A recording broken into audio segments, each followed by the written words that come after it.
Hi friends, Malayalees കിച്ചണിലേക്ക് സ്വാഗതം. ഇന്ന് നമുക്ക് ഏത്തപ്പഴവും ഗോതമ്പ് പൊടിയും വെച്ചിട്ട് നമുക്ക് ഇടിയപ്പം തയ്യാറാക്കുന്നത് എങ്ങനെയെന്ന് നോക്കാം. ഞാനിവിടെ 1 കപ്പ് ഗോതമ്പ് പൊടിയാണ് എടുത്തിട്ടുള്ളത്.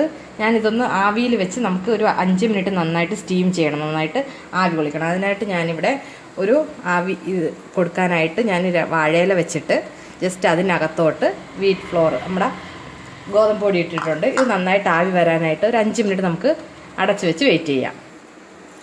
ഗോതമ്പ് പൊടി നമുക്ക് അത് ആവിയിലാവുന്ന സമയത്ത് നമുക്ക് ഏത്തപ്പഴമാണ്, വേറെ ഇതായിട്ടുള്ളതല്ല. ഏത്തപ്പഴമാണ് യൂഷ്വലി നമുക്കിത് വേവിച്ചെടുക്കാനും ഒക്കെ ആയിട്ട് ഏറ്റവും ബെറ്റർ ഏത്തപ്പഴം തന്നെയാണ്.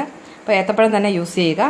ഇത് 2 ഏത്തപ്പഴമുണ്ട്, നമുക്ക് നന്നായിട്ട് നല്ല പേസ്റ്റ് രൂപത്തിലൊന്ന് അരച്ചെടുക്കാം. ഏകദേശം ഒരു 5 മിനിറ്റോളം നന്നായിട്ട് ആവി കയറിയിട്ടുണ്ട്. നമുക്ക് ഇവിടെ ഇതാ അറിയാൻ പറ്റും, ജസ്റ്റ് ആ പൊടിക്കുള്ളിലേക്ക് നല്ല ആവിയൊക്കെ കയറിയിട്ടുണ്ട്, നന്നായി ചൂടായിട്ടുണ്ട്.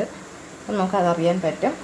അപ്പോൾ ഇതിന് നമുക്ക് വാങ്ങിയിട്ട് ഇടിയപ്പത്തിന് മാവ് തയ്യാറാക്കാനായിട്ട് വെള്ളം, ഞാൻ 1 കപ്പ് മാവിന് 1 കപ്പ് വെള്ളമാണ് എടുത്തിട്ടുള്ളത്. നമുക്കതുകൂടി ഒന്ന് തിളയ്ക്കാനായിട്ട് വയ്ക്കാം. ഞാനപ്പോൾ വെള്ളം വെച്ചിട്ടുണ്ട്. ഇതിലേക്ക് നമുക്ക് 1 ടീസ്പൂണോളം പച്ച വെളിച്ചെണ്ണ ഒഴിച്ചു കൊടുക്കാം.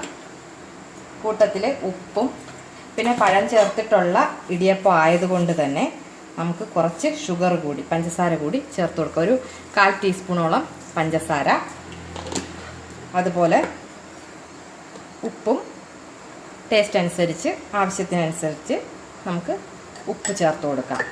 പിന്നീട് വേണമെങ്കിൽ നമുക്ക് ഏലക്കാപ്പൊടി ചേർത്ത് കൊടുക്കാം. ഞാനപ്പോൾ ഒരു നുള്ള് ഏലക്കാപ്പൊടി കൂടി ചേർത്ത് കൊടുക്കുന്നുണ്ട്, ഒരു പിഞ്ച്. ഇതിന് നന്നായിട്ട് തിളയ്ക്കുമ്പം നമുക്ക് ആവിയിൽ വെച്ചിരിക്കുന്ന ഗോതമ്പിൻ്റെ പൊടി നമുക്ക് ചേർത്ത് കൊടുക്കാം. അപ്പോൾ നന്നായിട്ടൊന്ന് തിളയ്ക്കട്ടെ. അപ്പോൾ ആവിയിൽ വെച്ചിട്ട് എടുത്ത ഗോതമ്പ് പൊടിയാണ്.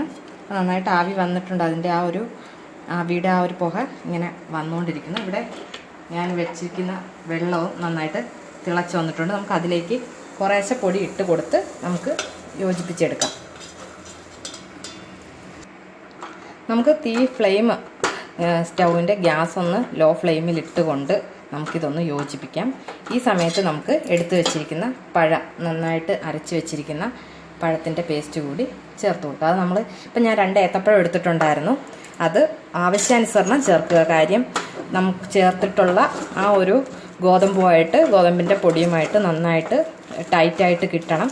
അഥവാ നിങ്ങൾ കുഴച്ചെടുക്കുമ്പം ഒന്ന് ലൂസായിട്ടുണ്ട് എങ്കിൽ തീർച്ചയായിട്ടും കുറച്ച് അരിപ്പൊടി, അത് വറുത്തിട്ട് ഇടിയപ്പത്തിൻ്റെ പാകത്തിനുള്ള അരിപ്പൊടി ചേർത്ത് കൊടുക്കുക. കാര്യം നമ്മൾ ആവിയിൽ വെച്ചിട്ട് അല്ലെങ്കിൽ കുറച്ച് കൂടുതൽ ഗോതമ്പ് പൊടി ആവിയിൽ വെക്കുക. ആവിയിൽ വെച്ച് മാറ്റിയതിന് ശേഷം ആവശ്യത്തിന് എടുക്കുക. അഥവാ നമ്മൾ എടുക്കുന്ന ഈ ഒരു കുഴച്ച് വരുമ്പോഴത്തേനും ലൂസായ കൺസിസ്റ്റൻസി ആണെങ്കിൽ കുറച്ച് ഗോതമ്പ് പൊടി കൂടി ചേർത്ത് കൊടുക്കുക. ഞാൻ എടുത്തു വെച്ചിരുന്ന പഴത്തിൻ്റെ ആ പേസ്റ്റ് ഫുള്ളായിട്ട് ചേർത്തു. പക്ഷേ എനിക്ക് ആ ഒരു തിക്നെസ്സോട്, എനിക്ക് ആ ഇടിയപ്പത്തിന് വേണ്ടുന്ന തിക്നെസ്സോട് കൂടി തന്നെ എനിക്ക് ഇതിൻ്റെ ഡോ കിട്ടിയിട്ടുണ്ട്. അതുകൊണ്ട് തന്നെ എനിക്ക് ഗോതമ്പ് പൊടിയാണെങ്കിലും വേറെ റൈസ് ഫ്ലോർ ആണെങ്കിലും ചേർക്കേണ്ട കാര്യമില്ല. അപ്പോൾ നിങ്ങൾക്ക് തന്നെ കാണാൻ പറ്റും, നല്ല ടൈറ്റായിട്ടുള്ള നമുക്ക് ഇടിയപ്പത്തിൻ്റെ പാകത്തിനുള്ള ഒരു ബാറ്റർ അല്ലെങ്കിൽ ഒരു ഡോ എനിക്കിവിടെ കുഴച്ചെടുക്കാൻ പറ്റുന്നുണ്ട്. ഇതെല്ലാം തന്നെ ഞാൻ കുറഞ്ഞ ഫ്ലെയിമിൽ ഇട്ടിട്ട് ആണ് ചെയ്തിട്ടുള്ളത്. അപ്പോൾ നിങ്ങളും അത് ചെയ്യുക, ചൂടോടുകൂടി തന്നെ ചേർക്കുക. അപ്പോൾ ഇതിനെ നമുക്ക് ഒന്ന് തണുക്കുന്നത് വരെ ഒന്ന് വെയിറ്റ് ചെയ്യാം. അപ്പം ചൂടൊക്കെ ഒന്ന് മാറിയിട്ടുണ്ട്. അപ്പോൾ നന്നായിട്ട് തന്നെ നമ്മളൊന്ന് കുഴച്ച് പഴവും ആ ഒരു അല്ല ഗോതമ്പ് പൊടിയും കൂടെ നന്നായിട്ട് മിക്സ് ചെയ്ത് നന്നായിട്ട് ഉരുട്ടിയെടുക്കുക. അപ്പോൾ ഞാൻ ഏകദേശം ഒരു 5 മിനിറ്റോളം നന്നായിട്ട് ഒന്ന് കുഴച്ചെടുത്തതാണ്. ഇതിന് നമുക്ക് ഇടിയപ്പത്തിൻ്റെ സേവാനാഴിയിലോട്ട് ഇട്ട് കൊടുക്കാം. ഞാനിപ്പോൾ ഒരു ഇഡ്ഡലിത്തട്ടിനകത്ത് വാഴയില, അപ്പം വാഴയില ഇല്ലെന്നുണ്ടെങ്കിൽ നമുക്ക് സാധാരണ നോർമലി ഇഡ്ഡലി ഉണ്ടാക്കുന്നത് പോലെ തന്നെ വെളിച്ചെണ്ണ ഒന്ന് തടവണം, കാര്യം ഒട്ടിപ്പിടിക്കാതിരിക്കാൻ വേണ്ടിയിട്ട്. അപ്പം ഞാൻ ഈ വാഴയിലയിലാണ്. അപ്പം വാഴയിലയിൽ നമുക്ക് കുറച്ച് ഇടിയപ്പത്തിന് എങ്ങനെയാണ് നമ്മൾ കുക്ക് ചെയ്യുന്നത് അതുപോലെ തന്നെ നമുക്ക് കുറച്ച് തേങ്ങ ഇട്ട് ആദ്യവും അവസാനവും കുറച്ച് തേങ്ങ ഇട്ടതിന് ശേഷം നമുക്ക് സേവാനാഴി എല്ലാവർക്കും അറിയാമല്ലോ ഇടിയപ്പം എങ്ങനെയാണ് നമുക്ക് പിഴിഞ്ഞെടുക്കാം എന്നുള്ളത്.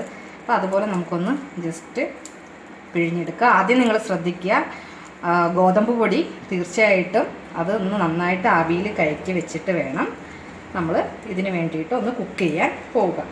അപ്പം ഇതിപ്പോൾ ഒരു ട്രിപ്പ് നമുക്കിതുപോലെ ഒന്ന് കറക്കിയെടുക്കാം. കറക്കി ചുറ്റിച്ചെടുത്തിട്ട് രണ്ടാമത് ചുറ്റിക്കുന്നതിന് മുമ്പ് നമുക്ക് കുറച്ചുകൂടി തേങ്ങ. അപ്പോൾ നമുക്ക് ഇതിൻ്റെ ആ ഒരു ഗ്യാപ്പിൽ കൂടി നമുക്ക് തേങ്ങ കഴിക്കാനായിട്ട് കിട്ടും. ഇതുപോലെ ഒന്ന് നന്നായിട്ട് ചുറ്റിച്ച് നമുക്ക് ഇടിയപ്പത്തിന് എങ്ങനെയാണോ എടുക്കുക അതുപോലെ നമുക്ക് ചുറ്റിച്ചെടുക്കാം. അപ്പോൾ ഞാൻ ഏകദേശം ഒരു ട്രിപ്പ് ഒരു തവണ സേവനാഴിയിൽ ചെയ്തത് റെഡി ആയിട്ടുണ്ട്. ഇനി നമുക്ക് ഞാനിവിടെ ഒരു ഇഡ്ഡലിത്തട്ട് വെച്ചിട്ടുണ്ടായിരുന്നു. ഇഡ്ഡലിപ്പാത്രം ജസ്റ്റ് ഒന്ന് വെള്ളം ചൂടാവാനായിട്ട് വെച്ചിട്ടുണ്ടായിരുന്നു. വെള്ളം ചൂടായിട്ടില്ല. നമുക്ക് തിളച്ച് വരുമ്പോൾ ഇത് അതിനകത്തോട്ട് എടുത്ത് വയ്ക്കാം. വെള്ളം നന്നായിട്ട് തിളച്ചിട്ടുണ്ട്. നമുക്കതിലേക്ക് ഇതൊന്ന് ഇറക്കി വയ്ക്കാം. ബാക്കിയുള്ള മാവ് കൂടി നമുക്ക് അടുത്ത തട്ടിൽ ഒന്ന് പിഴിഞ്ഞ് എടുത്ത് വയ്ക്കാം. അപ്പോൾ ഗോതമ്പ് വെച്ചിട്ട് നൂൽപുട്ട് അല്ലെങ്കിൽ ഗോതമ്പും ഏത്തപ്പഴവും കൂടെ ചേർത്തിട്ട് നമ്മുടെ ഇടിയപ്പം, വളരെ ടേസ്റ്റി ആയിട്ടുള്ള നല്ല സ്വീറ്റ് ആയിട്ടുള്ള ഇടിയപ്പം റെഡി ആയിട്ടുണ്ട്. എല്ലാവരും ട്രൈ ചെയ്ത് നോക്കണം. പിന്നീട് ഇത് ഗോതമ്പ് ആയതുകൊണ്ടും പഴം ചേർത്തത് കൊണ്ടും നമ്മൾ ചൂടോടെ കഴിക്കുമ്പം ജസ്റ്റ് ഒരു ഒട്ടിപ്പിടിക്കാനുള്ള ഇതുണ്ട്. പിന്നെ ഇതിന് ഏറ്റവും കോമ്പിനേഷൻ എന്ന് പറയുന്നത് തേങ്ങാപ്പാലിൽ കുറച്ച് തേങ്ങാപ്പാലും ശർക്കരപ്പാനിയും കൂടെ മിക്സ് ചെയ്തതിന് ശേഷം അത് കൂട്ടി കഴിക്കാൻ വളരെ ടേസ്റ്റിയാണ്. അതല്ല ഒന്നും വേണ്ട, ഇപ്പം ഇതിന് തന്നെ ഇപ്പം തേങ്ങയും ആ പഴത്തിൻ്റെ മധുരവും നമ്മൾ ഓൾറെഡി വെള്ളത്തിൽ ചേർത്തിരുന്ന പഞ്ചസാരയുടെയൊക്കെ ആയിട്ട് നല്ലൊരു സ്വീറ്റ് ആ ഒരു ടേസ്റ്റ് ഉണ്ട്. അപ്പോൾ ഇങ്ങനെ തന്നെ കഴിക്കുവാനും വളരെ ടേസ്റ്റിയാണ്. അപ്പോൾ എല്ലാവരും ഇത്ര വ്യത്യസ്തമായിട്ടുള്ള ഗോതമ്പും ഏത്തപ്പഴവും കൂടെ വെച്ച് ചെയ്യുന്ന ഇടിയപ്പം എല്ലാവരും ട്രൈ ചെയ്ത് നോക്കുക. അപ്പോൾ എല്ലാവർക്കും ഇഷ്ടപ്പെടും. കുട്ടികൾക്കൊക്കെ വളരെയേറെ ടേസ്റ്റി ആയിട്ട് തന്നെ തോന്നും. അപ്പോൾ എല്ലാവരും ട്രൈ ചെയ്ത് നോക്കുക. Thank you. ബൈ.